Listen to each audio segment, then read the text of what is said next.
doctorates, one in philosophy from the University of Birmingham and one in theology from the University of Munich. He has authored or edited over 30 books, as well as over 100 articles in professional journals of philosophy and theology. Known as one of the four horsemen of the new atheist movement, Sam Harris is the author of the New York Times bestsellers The Moral Landscape, The End of Faith, and Letter to a Christian Nation.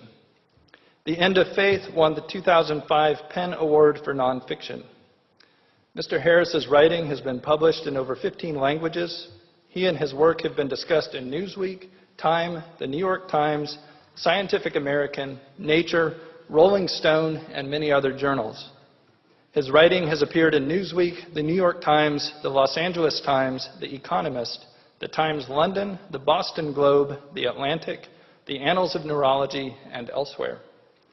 Mr. Harris is a co-founder and CEO of Project Reason, a nonprofit foundation devoted to spreading scientific knowledge and secular values in society. He received a degree in philosophy from Stanford University and a PhD in neuroscience from UCLA. The structure of tonight's debate will be as follows.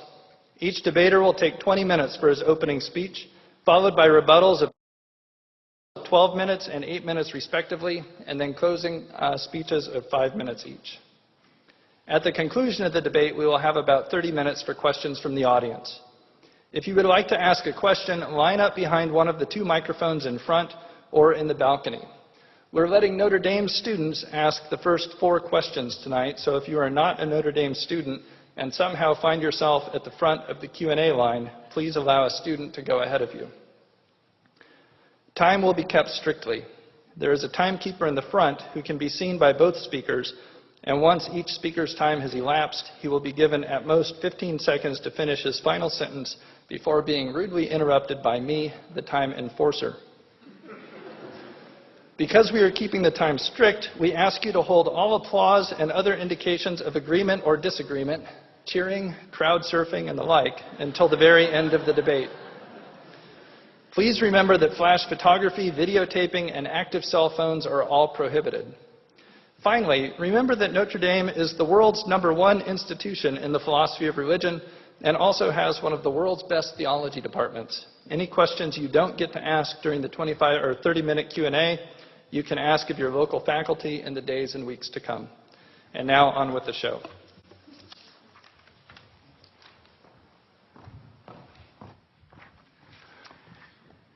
Well, good evening. It's wonderful to be here at the University of Notre Dame, and I want to begin by Sorry. Sorry.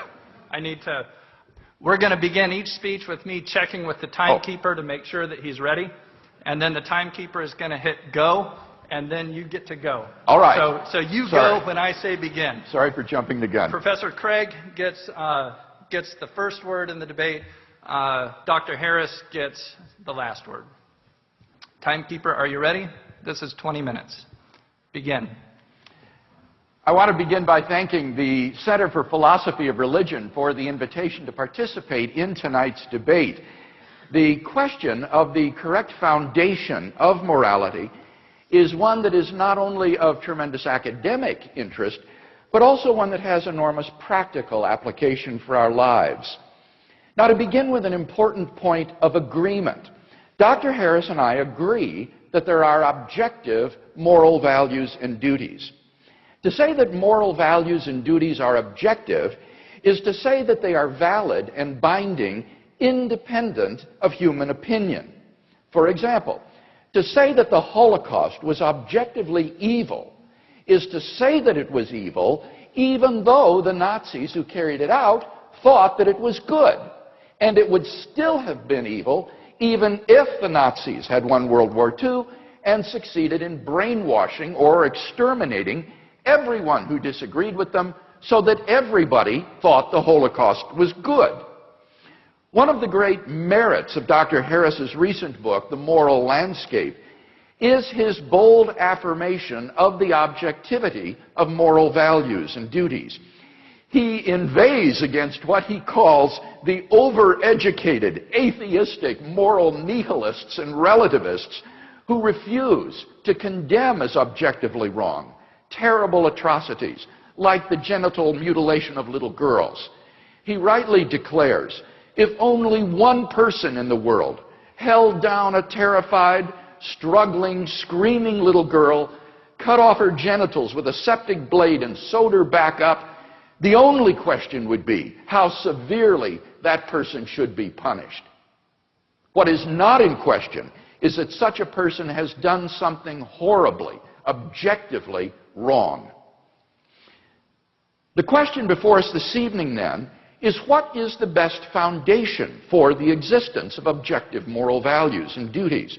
What grounds them? What makes certain actions objectively good or evil, right or wrong?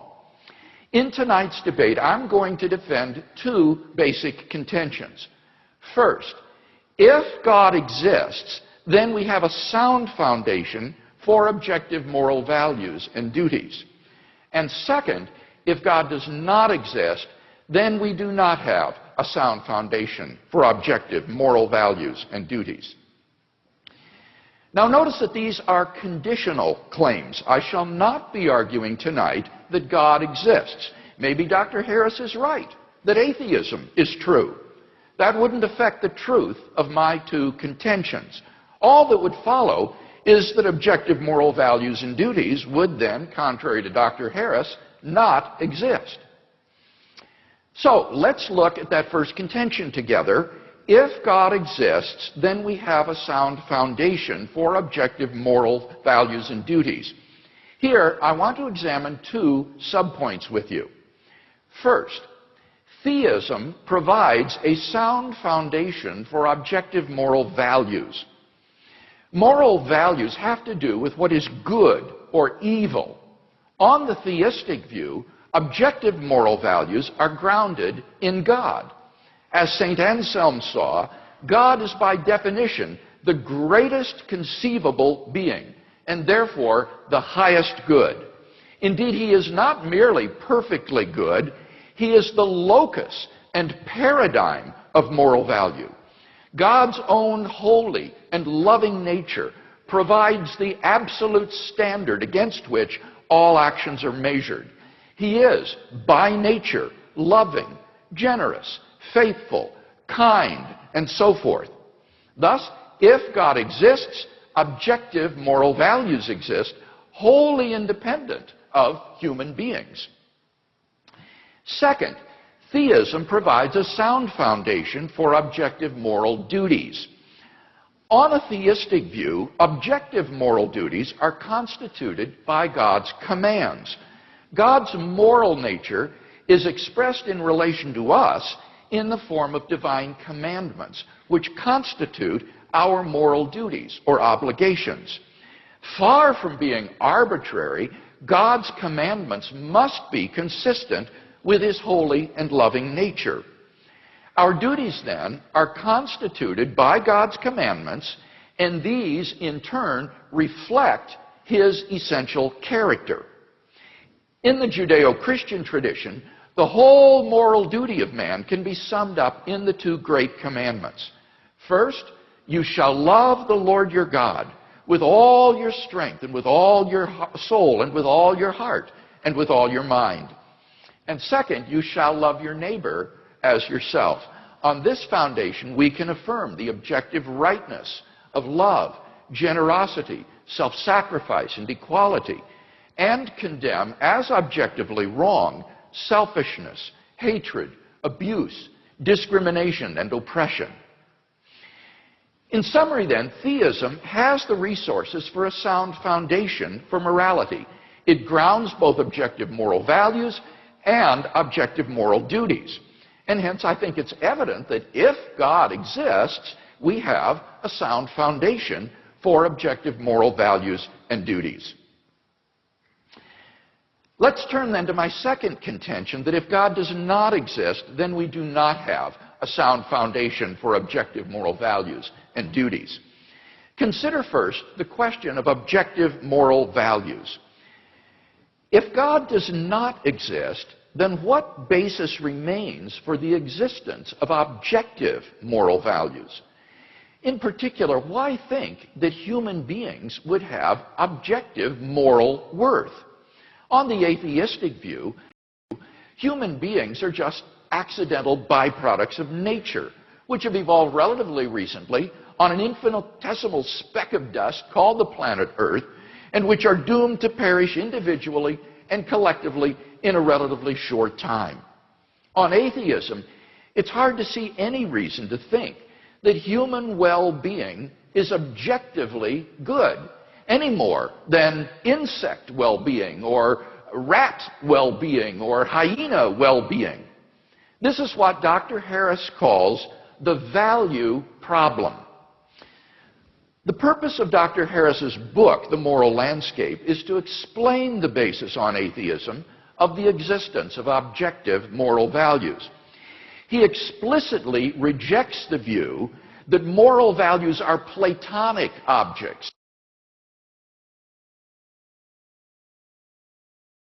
existing independent of the world. So, his only recourse is to try to ground moral values in the natural world. But how can you do that, since nature in and of itself is just morally neutral? On a naturalistic view, moral values are just the behavioral byproducts of biological evolution and social conditioning. Just as a troop of baboons exhibit cooperative and even self-sacrificial behavior because natural selection has determined it to be advantageous in the struggle for survival, so their primate cousins, Homo sapiens, have evolved a sort of herd morality for precisely the same reasons. As a result of sociobiological pressures, there has evolved among Homo sapiens a sort of herd morality which functions well in the perpetuation of our species. But on the atheistic view, there doesn't seem to be anything that makes this morality objectively binding and true. The philosopher of science, Michael Ruse, reports, the position of the modern evolutionist is that humans have an awareness of morality because such an awareness is of biological worth. Morality is a biological adaptation, no less than our hands and feet and teeth. Considered as a rationally justifiable set of claims about an objective something, ethics is illusory. I appreciate that when somebody says, love thy neighbor as thyself, they think they are referring above and beyond themselves. Nevertheless, such reference is truly without foundation. Morality is just an aid to survival and reproduction, and any deeper meaning is illusory. If we were to rewind the film of human evolution and start anew, people with a very different set of moral values might well have evolved. As Darwin himself wrote in The Descent of Man, if men were reared under precisely the same conditions as hive bees, there can hardly be a doubt that our unmarried females would, like the worker bees, think it a sacred duty to kill their brothers, and mothers would strive to kill their fertile daughters, and no one would think of interfering. For us to think that human beings are special and our morality is objectively true is to succumb to the temptation to speciesism, that is to say, an unjustified bias in favor of one's own species. If there is no God, then any reason for regarding the herd morality evolved by Homo sapiens on this planet as objectively true seems to have been removed. Take God out of the picture, and all you seem to be left with is an ape-like creature on a speck of dust beset with delusions of moral grandeur. Richard Dawkins' assessment of human worth may be depressing, but why, on atheism, is he mistaken when he says there is at bottom no purpose, no evil, no good, nothing but pointless indifference? We are machines for propagating DNA. It is every living object's sole reason for being. So how does Sam Harris propose to solve the value problem? The trick he proposes is simply to redefine what he means by good and evil in non-moral terms. He says, we should define good as that which supports the well-being of conscious creatures. So, he says, questions about values are really questions about the well-being of conscious creatures. And therefore, he concludes, it makes no sense to ask whether maximizing well-being is good. Why not? Because he's redefined the word good to mean the well-being of conscious creatures. So, to ask, why is maximizing creatures' well-being good? Is on his definition the same as asking, why does maximizing creatures' well-being maximize creatures' well-being? It's just a tautology. It's just talking in circles.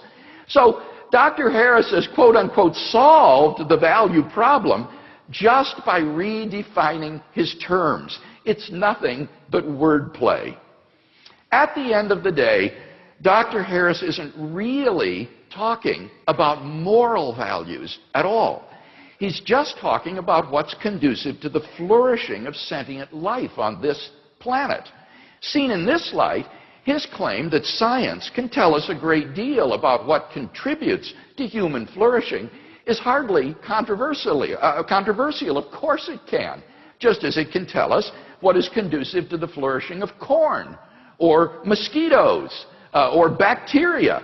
His so-called moral landscape, which features the highs and lows of human flourishing, isn't really a moral landscape at all. Thus, Dr. Harris has failed to solve the value problem. He hasn't provided any justification or explanation for why, on atheism, moral values would objectively exist at all. His so-called solution is just a semantical trick of an arbitrary and idiosyncratic redefinition of the terms good and evil in non-moral vocabulary.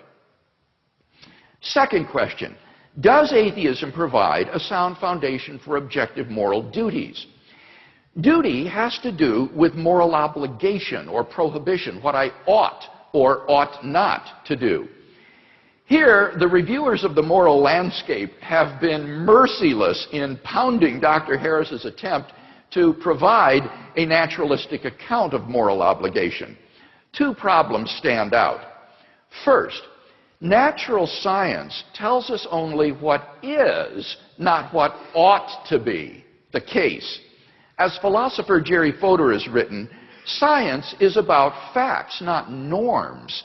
It might tell us how we are, but it wouldn't tell us what is wrong with how we are. In particular, it cannot tell us that we have a moral obligation to take actions which are conducive to human flourishing. So, if there is no God, what foundation remains for objective moral duties? On the naturalistic view, human beings are just animals, and animals have no moral obligations to one another. When a lion kills a zebra, it kills the zebra, but it doesn't murder the zebra. When a great white shark forcibly copulates with a female, it forcibly copulates with her, but it doesn't rape her. For none of these actions is forbidden or obligatory. There is no moral dimension to these actions. So if God does not exist, why think we have any moral obligations to do anything? Who or what imposes these obligations upon us? Where do they come from? It's very hard to see why they would be anything more than a subjective impression ingrained into us by societal and parental conditioning. On the atheistic view, certain actions such as rape and incest may not be biologically and socially advantageous, and so in the course of human development have become taboo, that is, socially unacceptable behavior.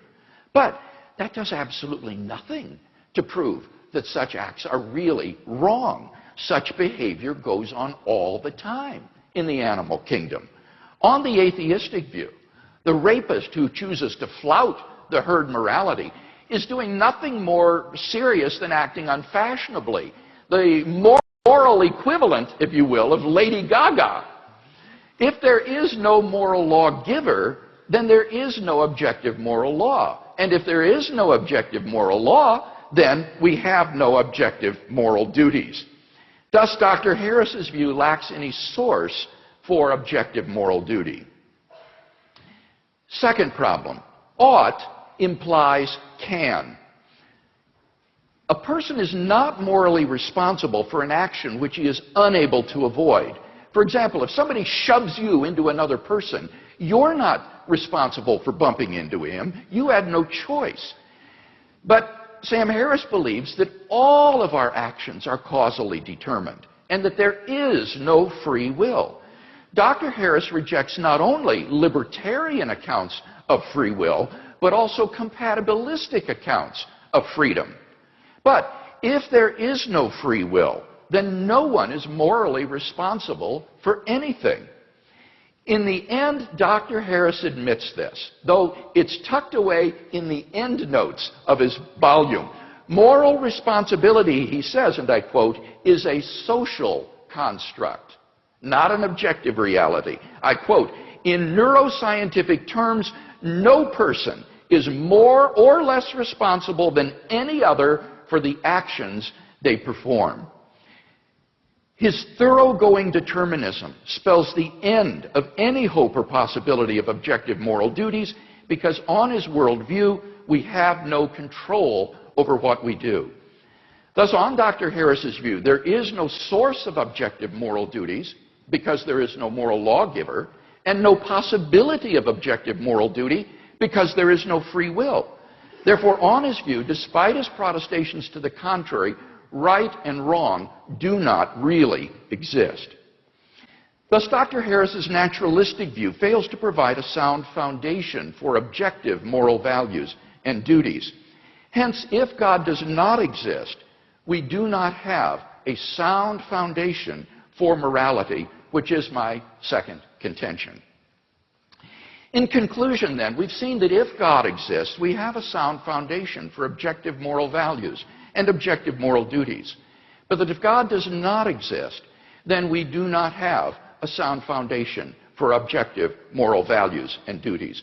Dr. Harris's atheism thus sits very ill with his ethical theory. What I'm offering Dr. Harris tonight is not a new set of moral values. I think by and large we share the same applied ethics. Rather, what I'm offering is a sound foundation for the objective moral values and duties that we both hold dear. Thank you very much.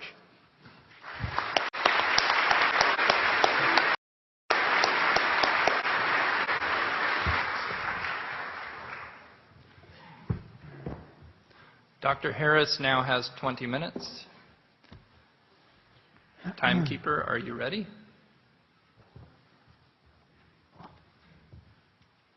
Begin. Well, first let me say it's an honor to be here at Notre Dame, and I'm very happy to be debating Dr. Craig, the one Christian apologist who seems to have put the fear of God into many of my fellow atheists. I've actually gotten more than a few emails this week that more or less read, "Brother, please don't blow this." So you will be the judge. Now, as many of you know, I've spent a fair amount of time criticizing religion. And one of the perks of this job is that you immediately hear from all the people who think that criticizing religion is a terrible thing to do. And strangely, the reason people rise to the defense of God is not that there's so much evidence that God exists, but that they believe that belief in God is the only intellectual framework for an objective morality. And clearly Dr. Craig is among their number. Now, the sense is that without the conviction that moral truths exist, that words like right and wrong and good and evil actually mean something, humanity will just lose its way. That's the fear, and I actually share that fear. I've come to believe that this concern that many religious people have of the erosion of secular morality is not an entirely empty one.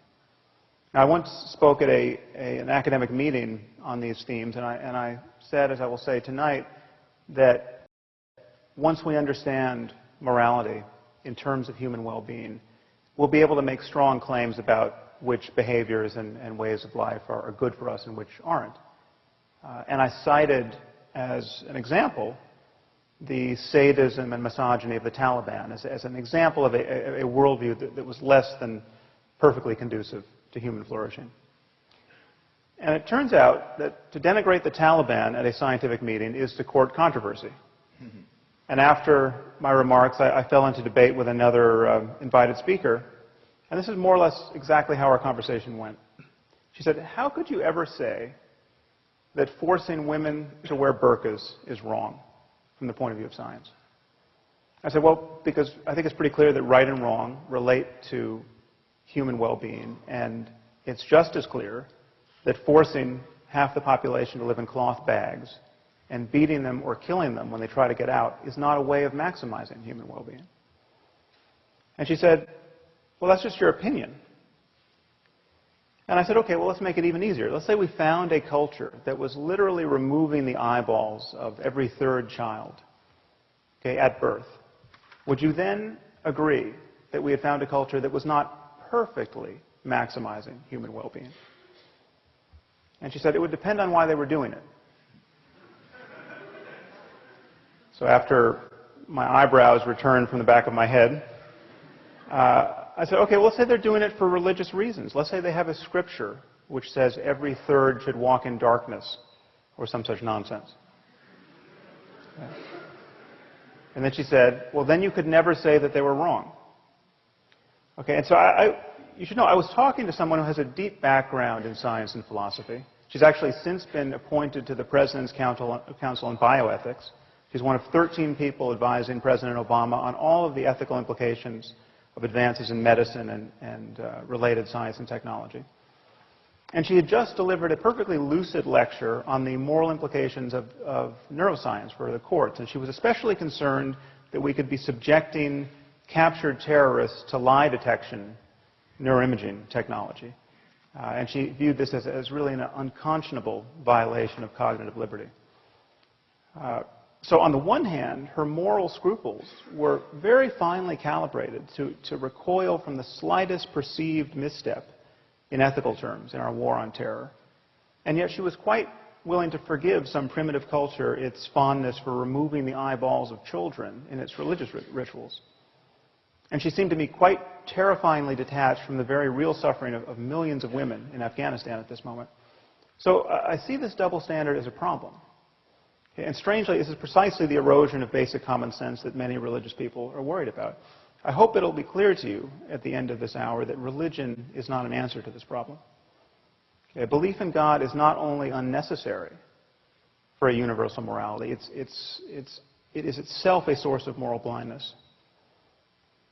Now, it's widely believed that there are two quantities in this universe. There are facts on the one hand, and of course science can give us our most rigorous discussion of these. But then there are values, which many people, like Dr. Craig, think science can't touch. Okay, questions of meaning and morality and what life is good for. Now, of course, everyone thinks that science can help us get what we value, okay, but it can never tell us what we ought to value. Okay, and therefore, it cannot, in principle, be applied to the most important questions in human life, questions like how we should raise our children or what constitutes a good life. Now, it's thought, from the point of view of science, and Dr. Craig just gave voice to this opinion, that when we look at the universe, all we see are patterns of events. Just one thing follows another. Okay, and there's no corner of the universe that declares certain of its events to be good or evil or right or wrong. Apart from us, I mean, our minds, we declare certain events to be better than others. But in doing that, it seems that we're merely projecting our own preferences and desires onto a reality that is intrinsically value-free. And where do our notions of right and wrong come from? Well, clearly they've been drummed into us by evolution, the product of these apish urges and social emotions. And then they get modulated by culture. You take sexual jealousy, for instance. And this is an attitude that has been bred into us over millions of years. Okay, our ancestors were highly covetous of one another, despite the fact that everyone was covered with hair and had terrible, terrible teeth. And this possessiveness now gets enshrined in various cultural institutions like the institution of marriage. Okay, so therefore, a statement like it's wrong to cheat on one's spouse, okay, seems a mere summation of these contingencies. It seems like it's an improvisation on the back of biology. It seems that from the point of view of science, it can't really be wrong to cheat on your spouse. Okay, this is just how apes like ourselves worry when we learn to worry with words. Okay, now here is where religious people, like Dr. Craig, begin to get a little queasy, as I think they should. Okay. And many see no alternative but to insert the God of Abraham, an Iron Age God of war, into the clockwork as an invisible arbiter of moral truth. Okay, it is wrong to cheat on your spouse because Yahweh deems that it is so. Which is curious, because in other moods, Yahweh is perfectly fond of genocide and slavery and human sacrifice. I must say, it's pretty amusing to hear Dr. Craig in his opening remarks say that I'm merely focused on the flourishing of sentient creatures on this planet. Okay, if that's a sin, I'll take it. Okay, one wonders what Dr. Craig is focused on. Now, incidentally, you should not trust Dr. Craig's reading of me. Half the quotes he provided from me, as though I wrote them, were quotes from people I was quoting in my book, and often to different effects. So you'll have to read the book. Now, in claiming that values reduce to the well-being of conscious creatures, as I will, I'm introducing two concepts, consciousness and well-being. Now, let's start with consciousness. This is not an arbitrary starting point. Imagine a universe devoid of the possibility of consciousness. Imagine a universe entirely constituted of rocks. Okay, there's clearly no happiness or suffering in this universe. There's no good or evil. Value judgments don't apply. For changes in the universe to matter, they have to matter, at least potentially, to some conscious system. Okay, what about well-being? Well, the well-being of conscious creatures and the link between that and morality may seem open to doubt, but it shouldn't. Okay, here's the only assumption you have to make. Imagine a universe in which every conscious creature suffers as much as it possibly can for as long as it can. Okay, I call this the worst possible misery for everyone. Okay, the worst possible misery for everyone is bad. Okay, if the word bad applies anywhere, it applies here. Now, if you think the worst possible misery for everyone isn't bad, or maybe it has a silver lining, or maybe there's something worse, I don't know what you're talking about. And what's more, I'm pretty sure you don't know what you're talking about either. What I'm saying is the minimum standard of moral goodness is to avoid the worst possible misery for everyone. If we should do anything in this universe, if we ought to do anything, if we have a moral duty to do anything, it's to avoid the worst possible misery for everyone. Okay, and the moment you admit this, you admit that all other states of the universe are better than the worst possible misery for everyone. You have the worst possible misery for everyone over here, and all these other constellation of experiences arrayed out here. And because the experience of conscious creatures is dependent in some way on the laws of nature, there will be right and wrong ways to move along this continuum. It will be possible to think you're avoiding the worst possible misery for everyone and to fail. You can be wrong in your beliefs about how to navigate this space. So here's my argument for moral truth in the context of science. Questions of right and wrong and good and evil depend upon minds. Okay, they depend upon the possibility of experience. Minds are natural phenomena. They depend upon the laws of nature in some way. Okay, morality and human values, therefore, can be understood through science because in talking about these things, we are talking about all of the facts that influence the well-being of conscious creatures. In our case, we're talking about genetics and neurobiology and psychology and sociology and economics. Now, I view this space of all possible experience as a kind of moral landscape with peaks that correspond to the heights of well-being and valleys that correspond to the lowest suffering. And the first thing to realize is that there may be many equivalent peaks in this space. There may be many different but morally equivalent ways for human beings to thrive. But there will be many more ways not to thrive. There will be many more ways to fail to be on a peak. There are clearly more ways to suffer unnecessarily in this world than to be sublimely happy. Now, the Taliban are still my favorite example of a culture that is struggling mightily to build a society that's clearly less good than many other societies on offer. The average lifespan for women in Afghanistan is 44 years. They have a 12% literacy rate.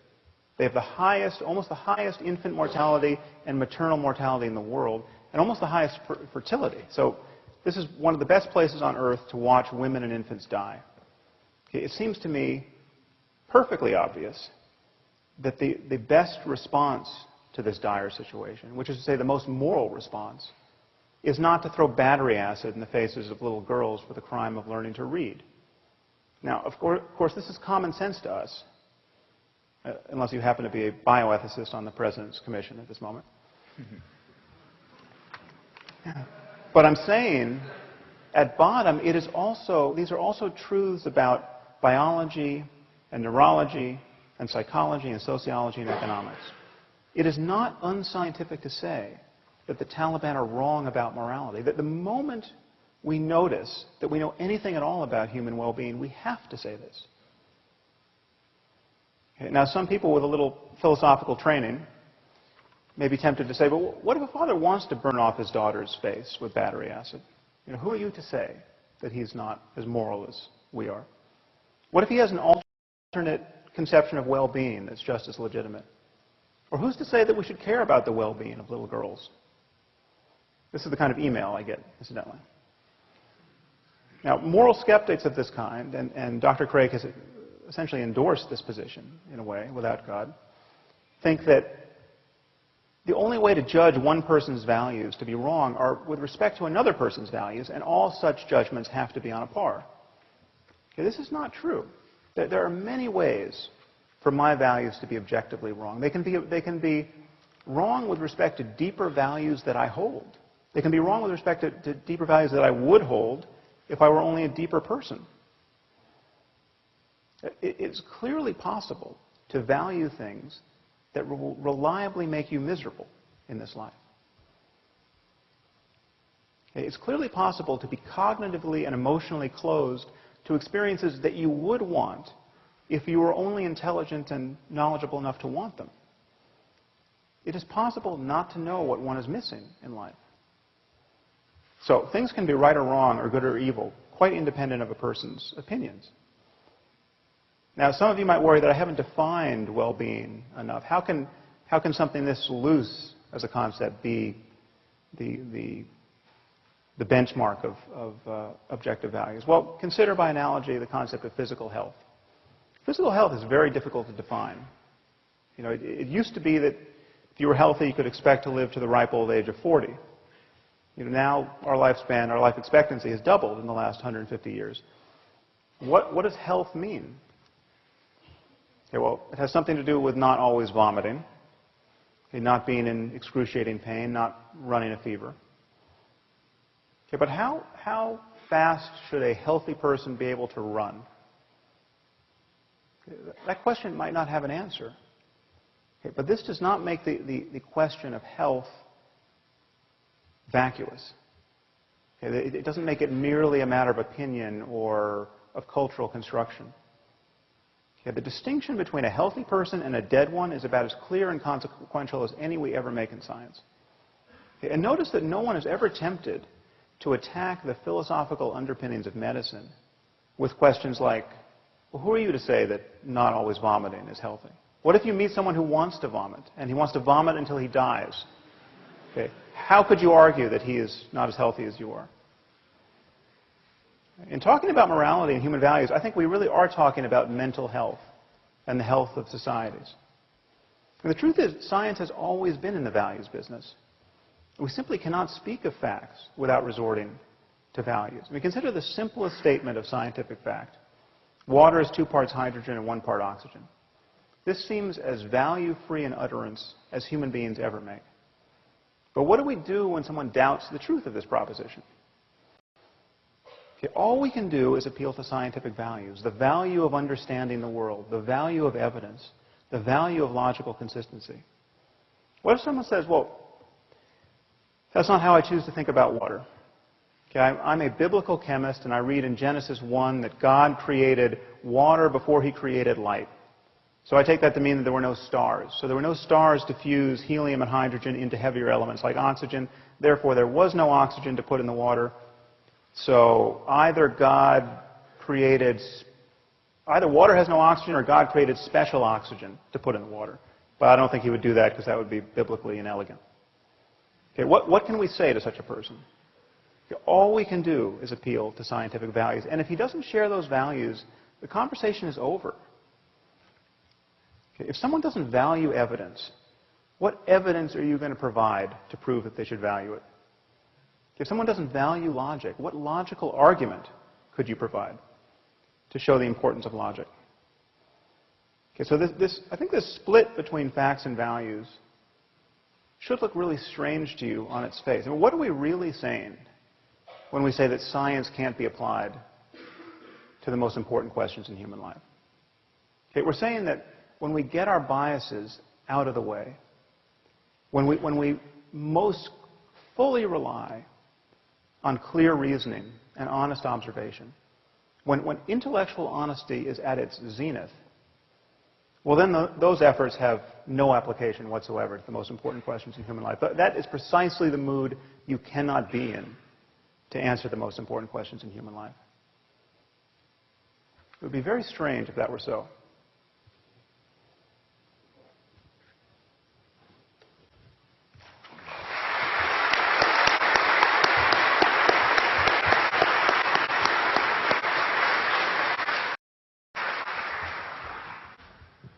Professor Craig now has 12 minutes for a rebuttal.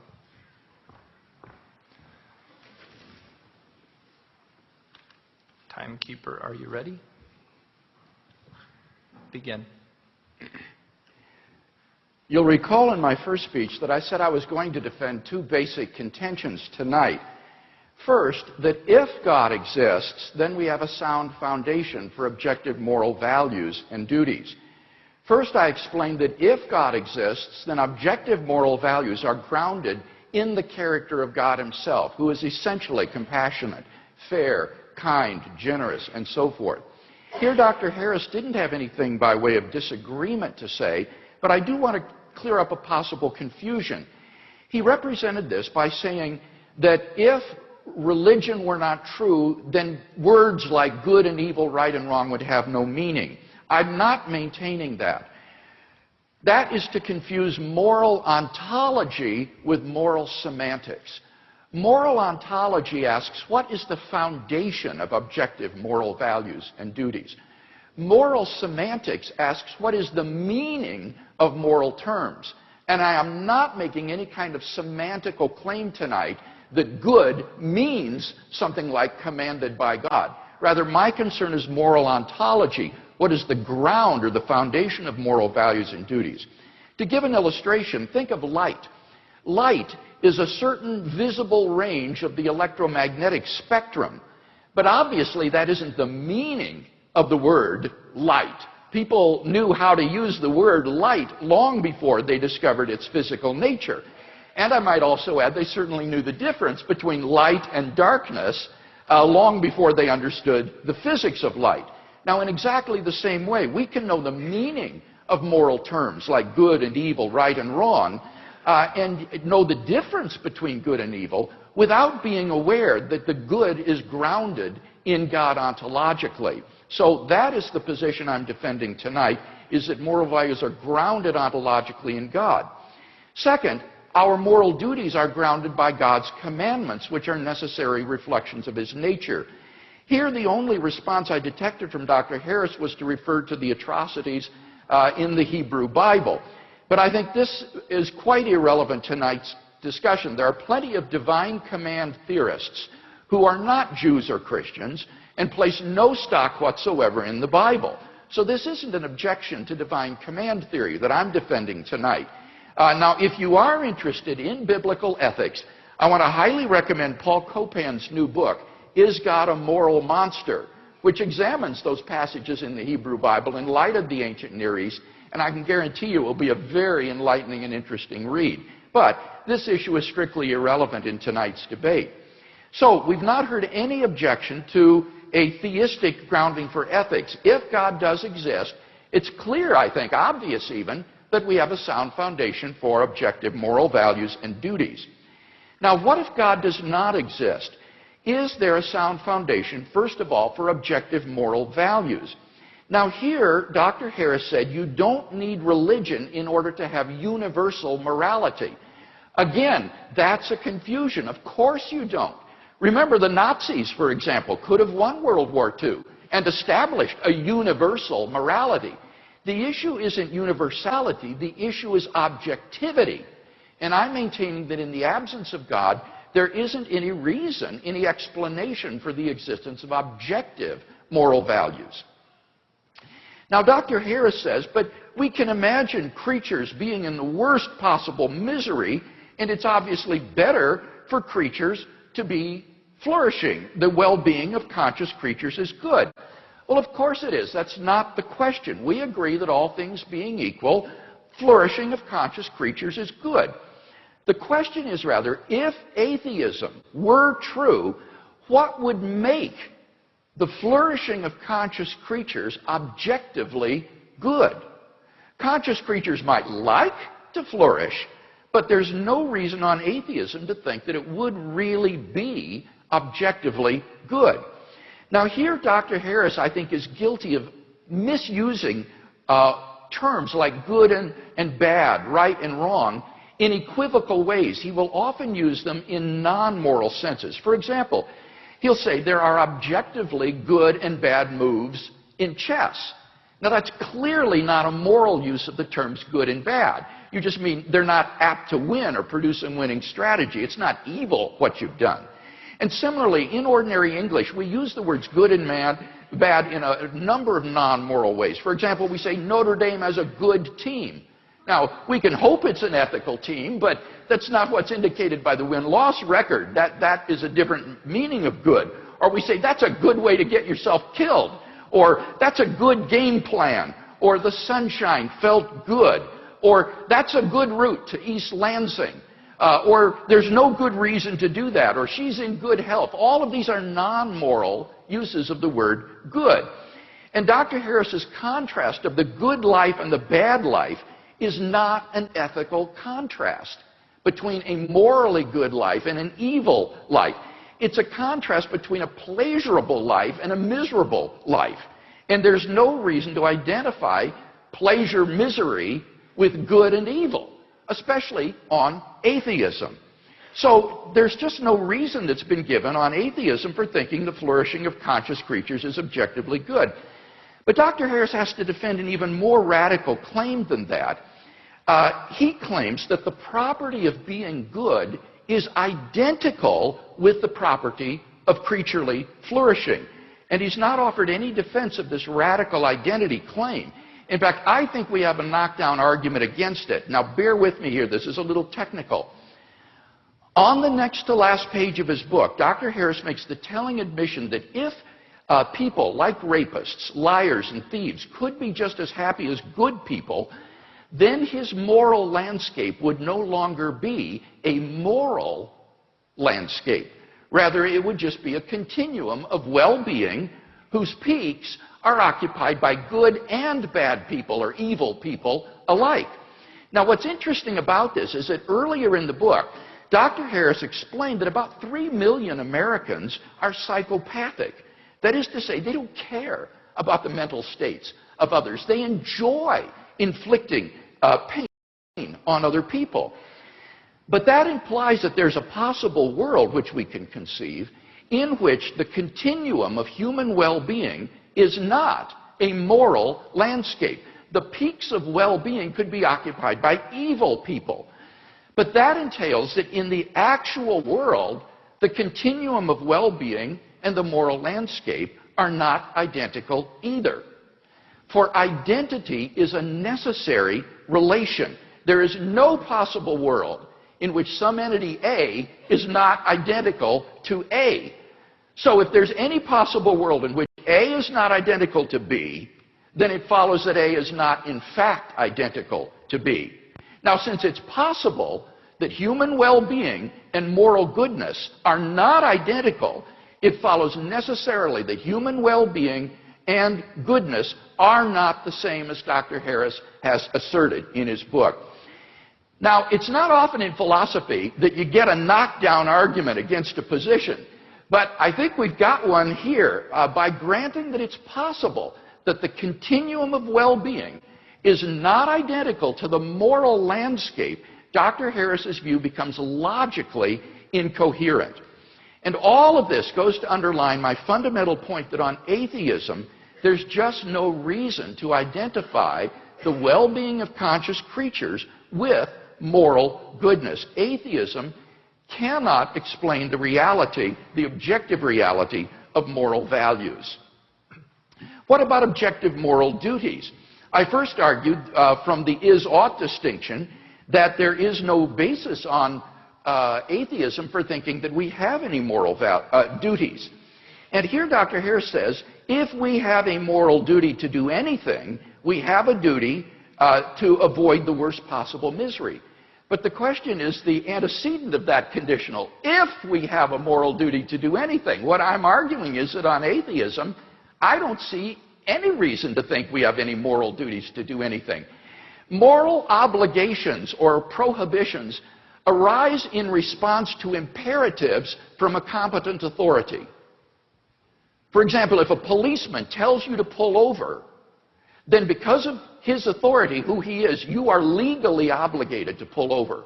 But if some random stranger tells you to pull over, you're not legally obligated to do so. Now, in the absence of God, what authority is there to issue moral commands or prohibitions? There is none on atheism. And therefore, there are no moral imperatives for us to obey. In the absence of God, there just isn't any sort of moral obligation or prohibition that characterizes our lives. In particular, we're not morally obligated to promote the flourishing of conscious creatures. So this is-ought distinction seems to me to be one that's fatal to Dr. Harris's position and has been widely recognized as such by reviewers of the moral landscape. But secondly, the problem that's even worse is the ought implies can problem. In the absence of the ability to do otherwise, there is no moral responsibility. In the absence of freedom of the will, we are just puppets or electrochemical machines. And puppets do not have moral responsibilities. Machines are not moral obligations. But on Dr. Harris's view, there is no freedom of the will, either in a libertarian or a compatibilistic sense, and therefore there is no moral responsibility. So there isn't even the possibility of moral duty on his view. So while I can affirm and applaud Dr. Harris's affirmation of the objectivity of moral values and moral duties, at the end of the day, his philosophical worldview just doesn't ground these entities that we both want to affirm. If God exists, then we clearly have a sound foundation for objective moral values and moral duties. But if God does not exist, that is, if atheism is true, then there is no basis for the affirmation of objective moral values, and there is no ground for objective moral duties, because there is no moral lawgiver and there is no freedom of the will. And therefore, it seems to me that atheism is simply bereft of the adequate ontological foundations to establish the moral life.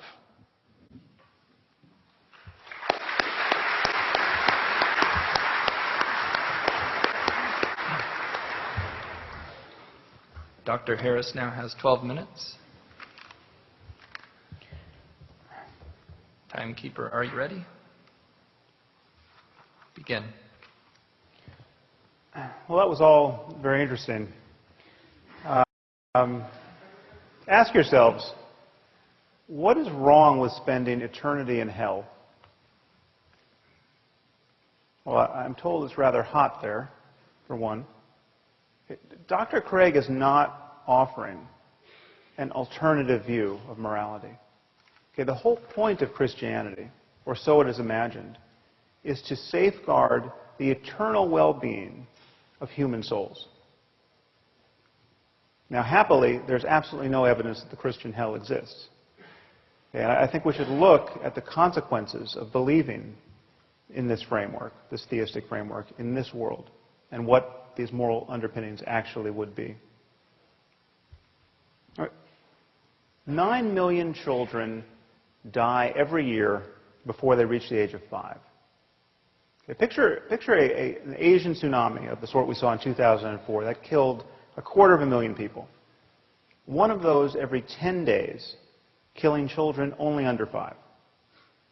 Okay, it's 24,000 children a day, 1,000 an hour, 17 or so a minute. That means before I can get to the end of this sentence, some few children, very likely, will have died in terror and agony. Okay, think of the parents of these children. Think of the fact that most of these men and women believe in God and are praying at this moment for their children to be spared. And their prayers will not be answered. Okay, but according to Dr. Craig, this is all part of God's plan.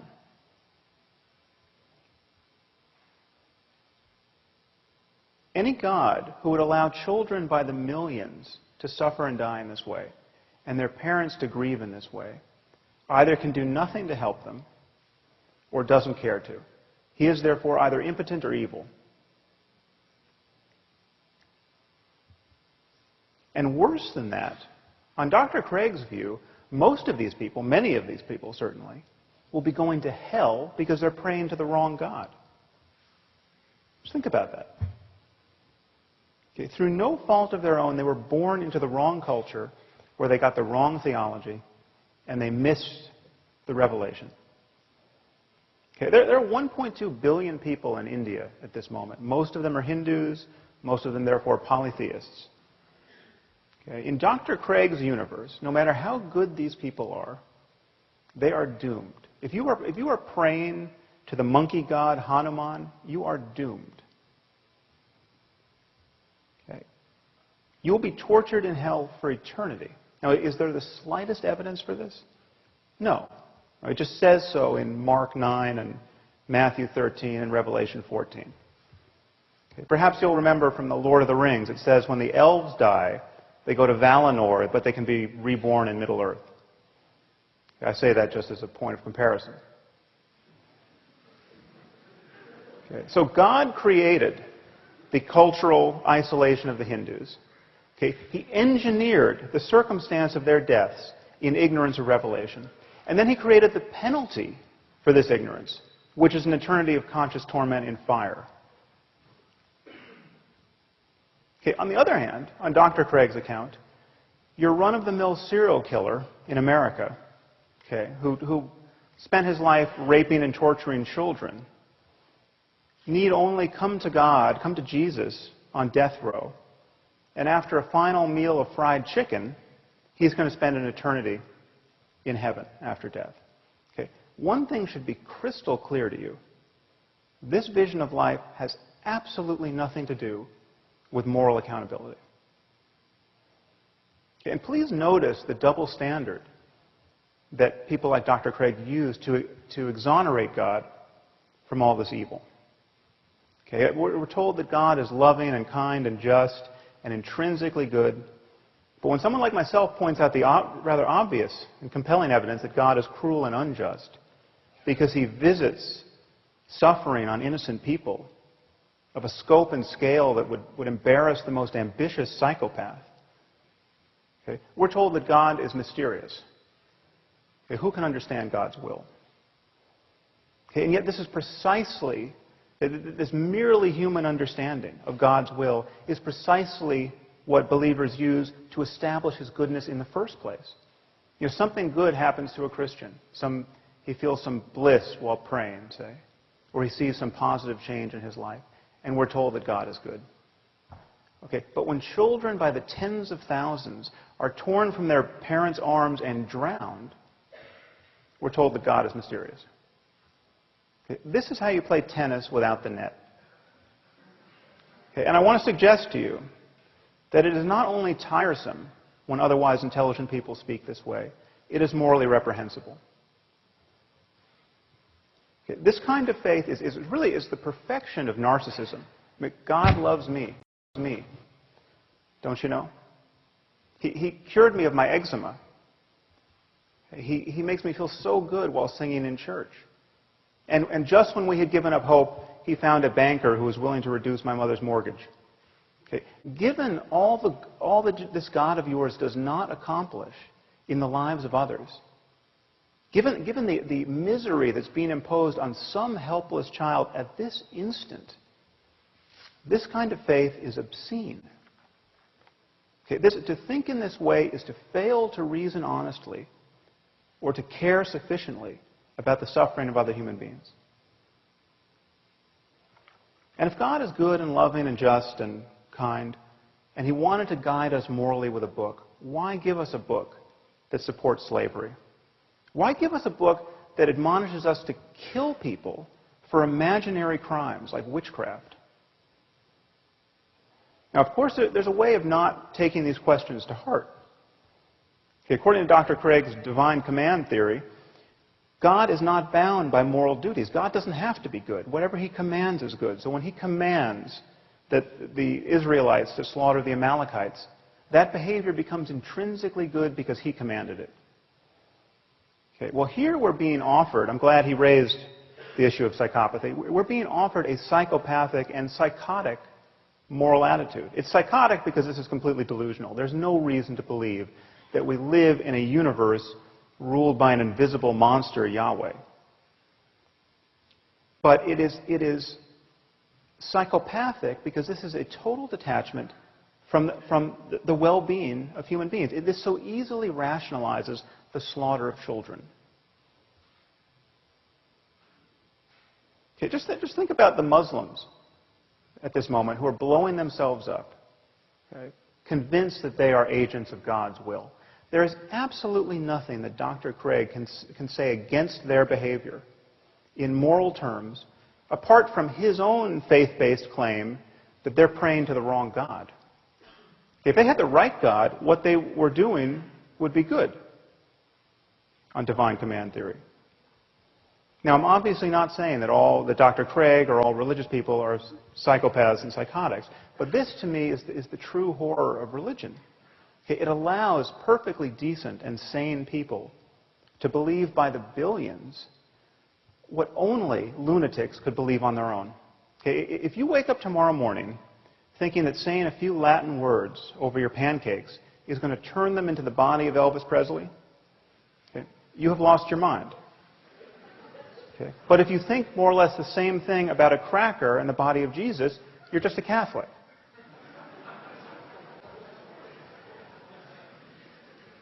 And I'm not the first person to notice that it's a very strange sort of loving God who would make salvation depend on believing in him on bad evidence. Okay, I mean, if you lived 2,000 years ago, there was evidence galore. I mean, he was just performing miracles. But apparently he got tired of being so helpful.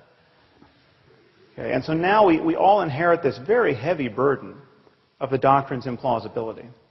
And the effort to square it with what we now know about the cosmos and what we know about the all-too-human origins of Scripture becomes more and more difficult.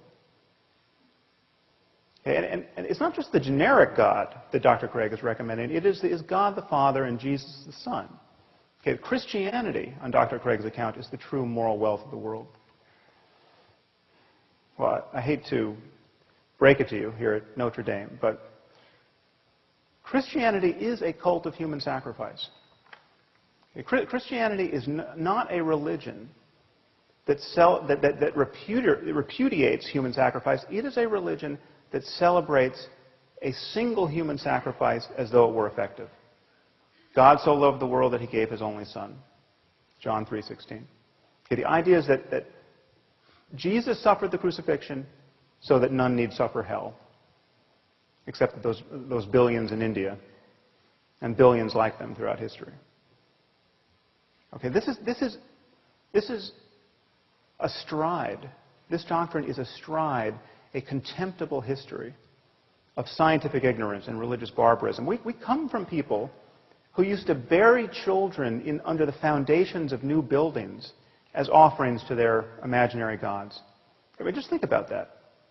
In vast numbers of societies, people would bury children in post holes, people like ourselves thinking that this would prevent an invisible being from knocking down their buildings.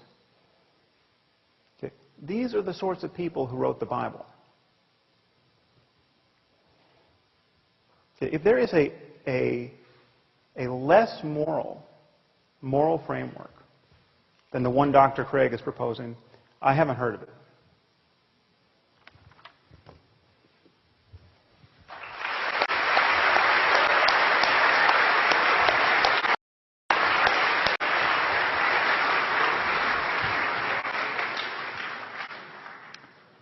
Professor Craig now has 8 minutes for a rebuttal. Timekeeper, are you ready?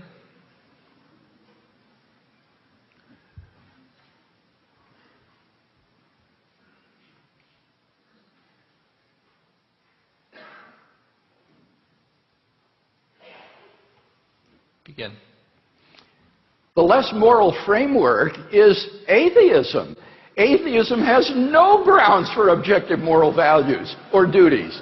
And it's interesting that in that last speech, I was disappointed to hear no defense given of that crucial second contention that I offered against Dr. Harris's view. Remember, we talked about the value problem. I gave what I consider a knockdown argument to show that the moral landscape is not identical to the continuum of human flourishing. We talked about objective moral duties, the is versus ought distinction, the ought implies can problem. None of these have been responded to. So if you want a really desperate moral system, try atheism. There's no foundation for objective moral values and duties there. Now, what about theism? Does it do any better? Well, in the last speech, we heard some attacks on my first contention that God provides a sound foundation for morality. Unfortunately, it seems to be that most of these were red herrings. A red herring is a smelly old fish that's dragged across the path of the bloodhounds to distract them from their true quarry, so they get distracted and go off following the dead fish. And I'm not going to be distracted by the red herrings that were offered in that last speech. For example, in response to my claim that if God exists, then objective moral values exist, we heard that I haven't truly offered an alternative to his view, because the goal on theism is to avoid hell. Honestly, it just simply shows how poorly Sam Harris understands Christianity. You don't believe in God to avoid going to hell. Belief in God isn't some kind of fire insurance. You believe in God because God, as the supreme good, is the appropriate object of adoration and love. He is goodness itself, to be desired for its own sake.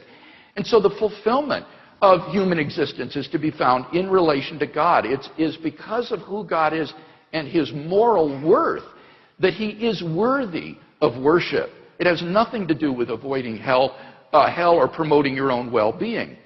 He then responds, but there's no good reason to believe that such a being exists. Look at the problem of evil and the problem of the unevangelized.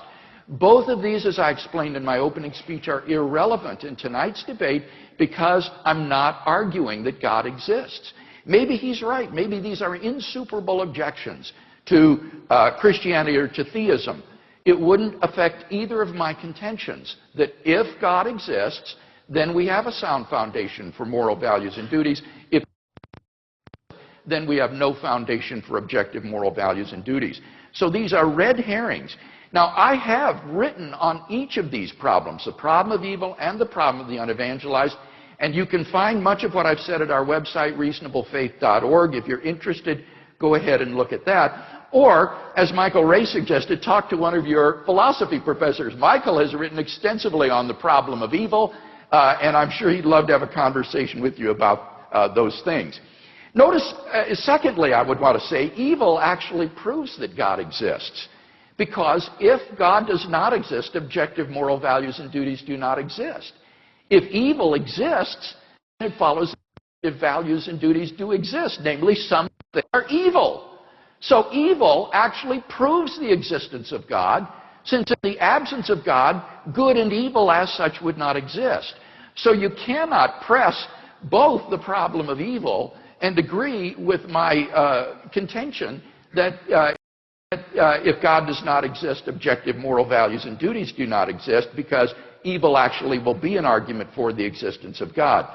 Notice that Dr. Harris has no moral foundation for saying that Christian beliefs are morally execrable, because he has no foundation for making such a judgment.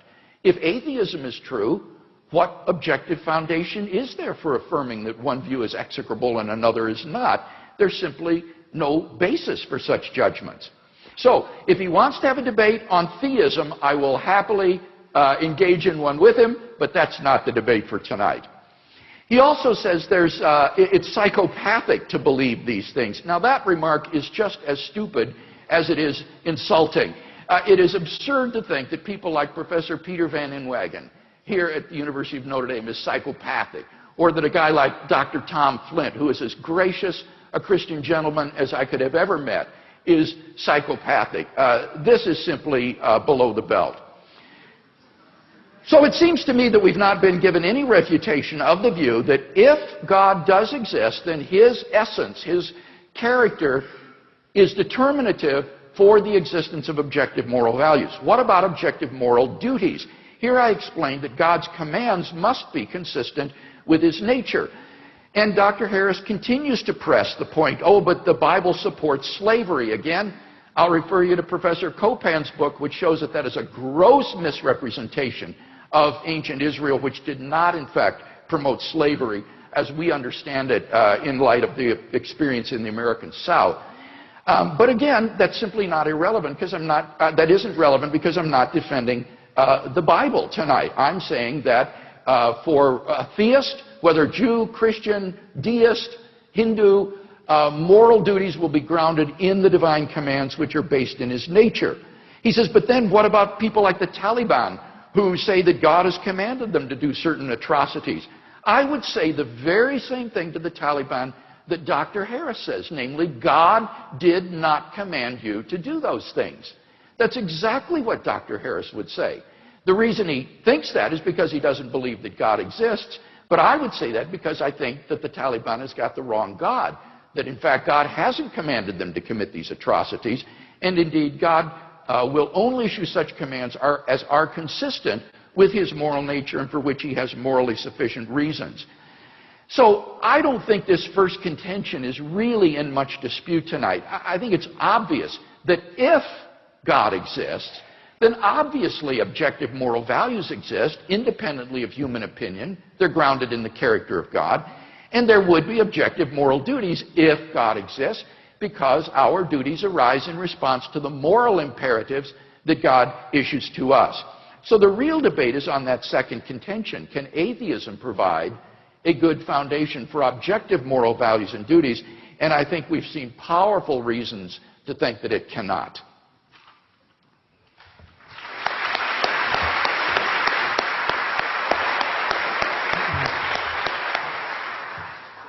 Dr. Harris now has 8 minutes. Timekeeper, are you ready?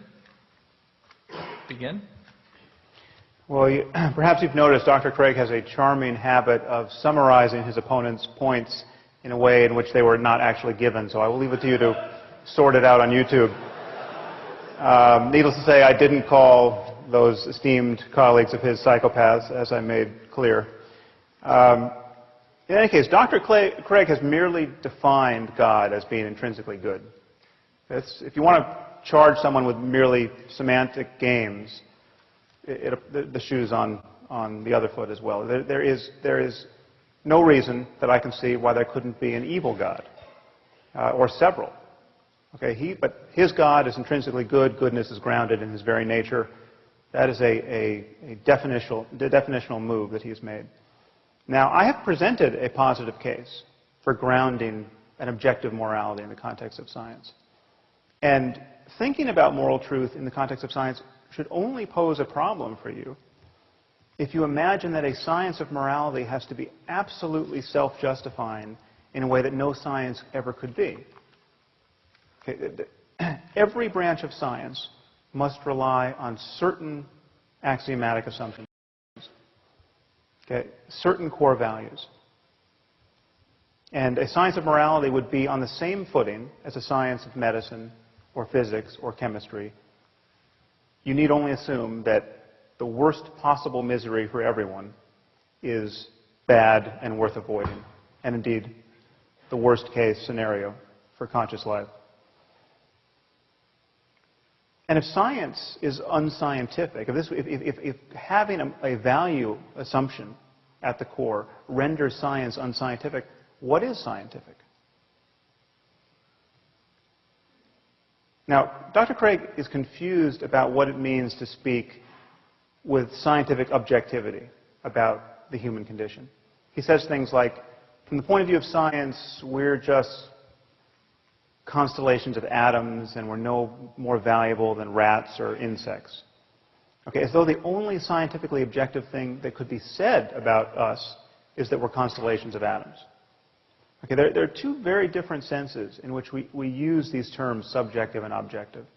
Okay, the first is epistemological. It relates to how we know. And when we say we're reasoning or thinking objectively in this sense, we're talking about the style in which we're thinking. We're talking about the fact that we're seeing through our biases, which is to say, trying to jettison bias. We are reasoning in a way that's available to the data. Our minds are open to counter-arguments. Now, this is the absolute foundation of science, and this is what opens such an invidious gulf between science and religion. The difference here in this approach to objectivity. But science does not require that we ignore the fact that certain facts are subjective, ontologically subjective. Okay, there are facts about the human condition that science can understand and study that are first-person facts, facts about what it's like to be you. Okay, and we can study these facts, and our study of them reveals how much deeper and richer and more meaningful our lives are than the lives of cockroaches. Okay, so this is a false reductionism that he's purveying here. Now, so there are subjective facts. If you happen to have an intact nervous system, being burned alive will be excruciatingly painful. The painfulness of pain is a subjective fact about you. Okay, what my argument entails is that we can speak objectively about a certain class of subjective facts that go by the name of morality, that relate to questions of good and evil, and these depend upon the well-being of conscious creatures, especially our own. And by this light, we can see that it's possible to value the wrong things. I mean, if you think you prefer to be neurotic and in pain, and incapable of creative work, and completely disconnected from other people, there's something wrong with you. Okay. Objectively wrong with you? Yes. Okay. In that you are closed to higher states of consciousness. Higher with respect to what? Higher as in further from the lowest possible state of consciousness, the worst possible misery for everyone. Okay. Is the worst possible misery for everyone really bad? Once again, we have hit philosophical bedrock with the shovel of a stupid question. Now, I want to take a brief moment to speak about these higher possibilities, because it's often thought that non-believers like myself are closed to some remarkable experiences that religious people have. That's not true. That's not true. There's nothing that prevents an atheist from experiencing self-transcending love and ecstasy and rapture and awe. There's nothing that prevents an atheist from going into a cave for a year like a proper mystic and doing nothing but meditate on compassion, say. What atheists don't tend to do is make unjustifiable and unjustified claims about the nature of the cosmos or about the divine origin of certain books on the basis of those experiences. Now, the prospect of somebody becoming a true saint in life and inspiring people long after their deaths is something that I take very seriously. I've spent a lot of time studying meditation with some very great, wise, old yogis and Tibetan lamas who've spent decades on retreat. I mean, really remarkable people. Okay? People who I actually consider to be spiritual geniuses of a certain sort. And so I can well imagine if Jesus was a spiritual genius, a palpably non-neurotic and charismatic and wise person, I can well imagine the experience of his disciples. I can well imagine the kind of influence he could have on their lives. Okay? We do not have to presuppose anything on insufficient evidence in order to explore this higher terrain of human well-being. We don't have to take anything on faith. We don't have to lie to ourselves or to our children about the nature of reality. If we want to understand our situation in the world, along with these deeper possibilities, we have to do it in the spirit of science. Okay? Given that people have had these remarkable experiences in every context, while worshiping one God, while worshiping hundreds, while worshiping none, that proves that a deeper principle is at work. That the sectarian claims of our various religions can't possibly be true in that context. And all we have is human conversation to capture these possibilities. We can either have a first-century conversation as dictated by the New Testament, or a 7th century conversation as dictated by the Quran, or a 21st century conversation that leaves us open to the full wealth of human learning. Please think about these things.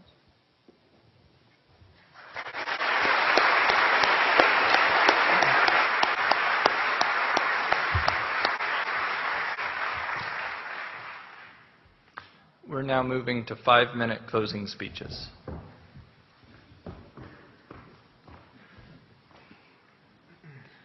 Timekeeper, are you ready? Okay, begin. In my closing statement, I'd like to try to draw together some of the threads of the debate and see if we can come to some conclusions. First, I argued that God, if he exists, provides the sound foundation for objective moral values and duties. By the time of his last rebuttal, the only argument that I heard Dr. Harris offering against this position is to say that you're merely defining God as good, which is the same fallacy I accused him of committing. I don't think this is the case at all. God is a being worthy of worship. Any being that is not worthy of worship is not God. And therefore, God must be perfectly good and essentially good. More than that, as Anselm saw, God is the greatest conceivable being. And therefore, he is the very paradigm of goodness itself. He is the greatest good. So once you understand the concept of God, you can see that asking, well, why is God good, is sort of like asking, why are all bachelors unmarried? It's the very concept of the greatest conceivable being, a being worthy of worship, that entails the essential goodness of God. And I think it's evident that if God exists, then we do have objective moral values and duties. Secondly, I argued, if God does not exist, we have no foundation for objective moral values or objective moral duties. I showed that on his view, it is logically impossible to say that the moral landscape is identical to the landscape of the flourishing of conscious beings, and that therefore his view is incoherent. We also looked at the is-ought distinction, and the ought implies can, to which Dr. Harris has never replied in the course of this evening's debate. In his last speech, he said, but we simply must rely upon certain axioms. Well, that's the same as saying you've got to take it by faith. And if these axioms are moral axioms, then I think he's admitting my point, that on atheism there simply is no ground for believing the objectivity of moral values and duties. He just takes them by a leap of faith.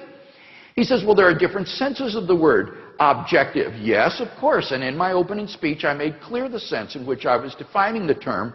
I mean valid and binding, independent of human opinion. And moral values are not objectively binding and valid in that way on atheism. He says science can study subjective facts. For example, pain is a subjective fact. Granted, that's certainly true. So my question is the wrongness of an action a subjective fact? On atheism, it's hard to see how it couldn't be anything more than a subjective fact, in which case you cannot say, as Dr. Harris wants to say, And I agree with him that the genital mutilation of little girls is objectively wrong, not just a subjective opinion. He says, well, but if you're psychopathic or neurotic, there's something wrong with you. Granted, I agree with that. There is something wrong with you. But the question is, on atheism, if atheism were true, would there be anything objectively morally wrong with doing what the psychopath does? He hasn't been able to show that. Indeed, there are no moral duties on his view. And remember, he himself admitted that psychopaths could occupy the peaks of well-being on his so-called moral landscape, and that therefore it is not a moral landscape at all. To conclude, I want to quote from a remarkable article that appeared in the Duke Law Journal by Arthur Allen Leff called Unspeakable Ethics, Unnatural Law. Dr. Leff's difficulty is the same as Dr. Harris's. He wants to find a foundation for moral values and duties, in this case for the law, that would be independent of human opinion, would be objective and would be in the world. And he can't find one. He says, any attempt to ground values in the world is open to the playground bully's retort, who says? And this is how his article concludes. All I can say is this: it looks as if we are all we have. Only if ethics were something unspeakable by us, that is, something transcendent, could law be unnatural and therefore unchallengeable. As things now stand, everything is up for grabs. Nevertheless, napalming babies is bad. Starving the poor is wicked. Buying and selling each other is depraved. There is in the world such a thing as evil. All together now, says who? God help us.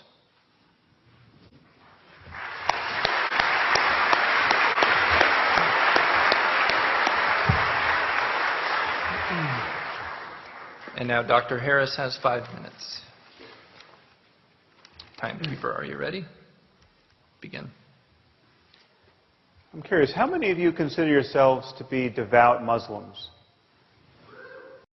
See a show of hands. Don't mean to single anyone out, but not many. Now, you're all aware, of course, that the Quran exists and claims to be the perfect word of the creator of the universe. You're aware that once having heard of this possibility and rejecting it, you're all going to hell for eternity. I mean, needless to say, Dr. Craig and I are both going to hell if this vision of life is true. Okay, the problem is that everything Dr. Craig has said tonight, with a few modifications, could be said in defense of Islam. In fact, has been said in defense of Islam.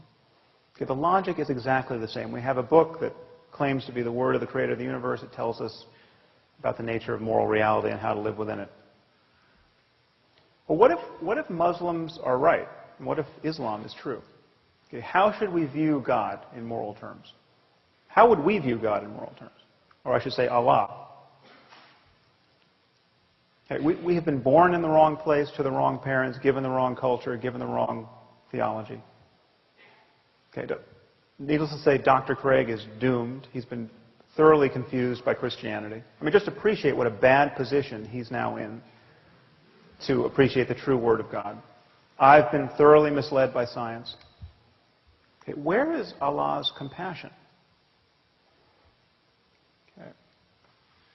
And yet, he's omnipotent. He could change this in an instant. He could give us a sign that would convince everyone in this room. And yet he's not going to do it. And hell awaits. And hell awaits our children because we can't help but mislead our children. Okay, now just hold this vision in mind. And first appreciate how little sleep you have lost over this possibility. Okay? Just feel in yourself at this moment how carefree you are and will continue to be in the face of this possibility. What are the chances that we're all going to go to hell for eternity because we haven't recognized the Quran to be the perfect word of the creator of the universe? Please know that this is exactly how Christianity appears to someone who's not been indoctrinated by it.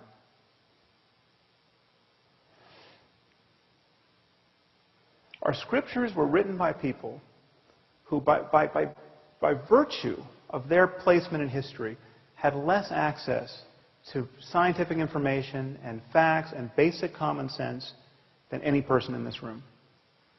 Okay, in fact, there's not a person in this room who's ever met a person whose worldview was as narrow as the worldview of Abraham or Moses or Jesus or Muhammad. And most of these people, with a few exceptions, had a moral worldview that was more or less indistinguishable from that of an Afghan warlord today.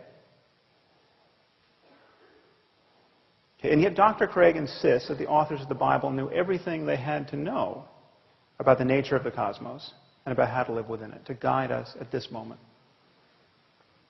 Okay, I want to suggest to you that this vision of life can't possibly be true. Okay, but just as there's no such thing as Christian physics or Muslim algebra, there can be no such thing as Christian or Muslim morality. Whatever is true about our circumstance in moral terms and in spiritual terms is discoverable now and can be talked about in language that is not an outright affront to everything that we've learned in the last 2,000 years. Okay, what remains for us to discover are the facts in every domain of knowledge that will allow the greatest number of us to live lives truly worth living in this world. I mean, how is it that we can build a global civilization, a viable global civilization of now destined to be 9 billion people, where the maximum number of people truly flourish? That is the challenge we face. Sectarian moral denominations, okay, a world shattered, balkanized by competing claims about an invisible God, is not the way to do it, apart from the fact that there's no evidence in the first place that should be compelling to us to adopt that view. The only tool we need is honest inquiry. And I would suggest to you that if faith is ever right about anything in this domain, it's right by accident. Thank you very much. It's been a pleasure to talk to all of you.